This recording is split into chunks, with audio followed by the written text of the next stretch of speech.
own person, right? Nobody tells you what to do or what to buy.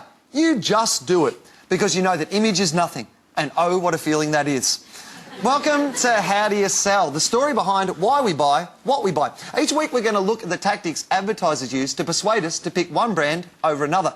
Tonight, beer. We've all seen over-the-top ads like this.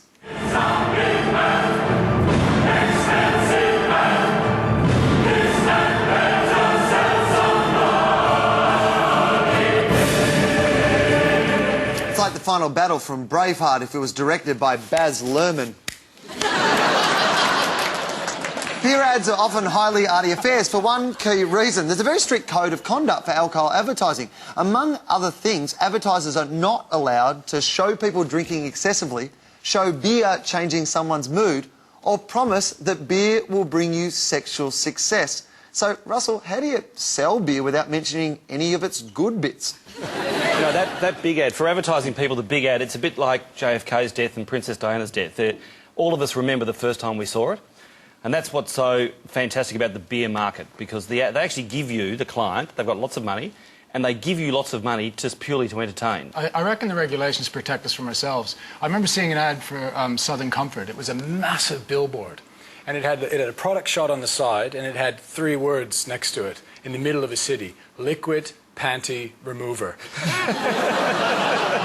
And at that stage I thought, we've gone too far, we need the regulations. Yeah, but it's funny, the only place you can show sexual success, changing your mood or drinking to an excess is in anti-drinking advertising, like How Will You Feel Tomorrow?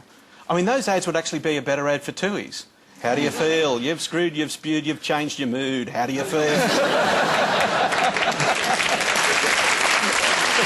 Well, one way to get your brand recognised is to upset people. Here's a bit of one of the most complained about ads of the last decade.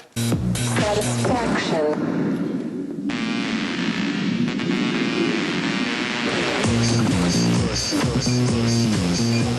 And a few women in the audience have just asked for that tongue's phone number.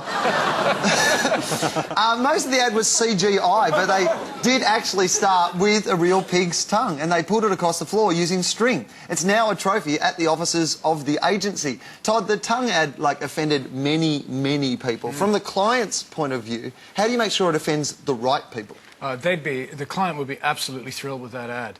But as most people know, that ad completely polarised people, and it polarised the client when it was originally presented. And when they originally proposed it, talk about being polarised, the managing director of the company said, no way, forget it. And the marketing department said, we love it, we think it's fantastic.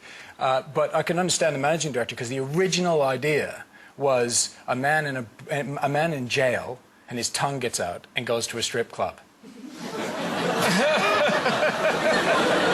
I don't know that it's so offensive as much as a missed business opportunity. You know, forget selling the beer, sell the tongue. You'd never have to show up for foreplay again. You could be in the living room watching TV. Yeah. Give me a shout when she's ready! Yeah.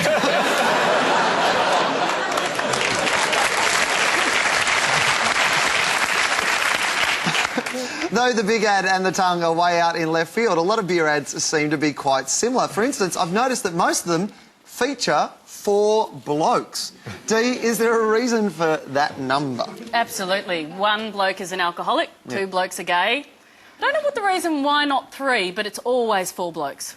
Really? 4 blokes in every ad? Beer's a social drink, and you drink it in social environments. It's a lubricant in that environment to make it more enjoyable. So it just makes practical sense in a way to show certainly more than 1. There's lots of rules around one drinker. You've got to be careful with the lone drinker. In advertising language, you do have to be careful. You might do it for, you know, a whiskey, you know, for the sort of, you know, sitting back and just contemplating one's life and how wealthy one is. But you don't do that, do you, Russell? You're not sitting at home. No. Just a guy with a whiskey rolling around in cash. Yeah, that's it. The other thing you'll find in nearly every beer ad is the money shot of a beer glass positively frothing to see you. Dan, what's involved in getting that just right? Look, it's, you know, in any money shot involving head, the key is to pull back at the right moment. Matter of fact, I got it now. Look, today it's all done in computers, but, you know, there used to be, you know, lots of tricks. Like they used to pour the beer from a soda bottle, which is good for longer lasting head. Or if you lubricate the glass before you add the beer, you actually get a lot more head. Right. But they've just I thought this show was going to be so classy. in terms of people having time on their hands, they actually did a study regarding the product shop. And they used, which is getting scary now in the business, but they actually used MRI studies. So neuroscience, they connected up all these electrodes to the head and they show people these things. And what they've come up with, which I thought was quite interesting, is that a slow-poured, icy-cold beer shot is of equal emotional potence as a baby, small children, and a dog. You guys are freaks.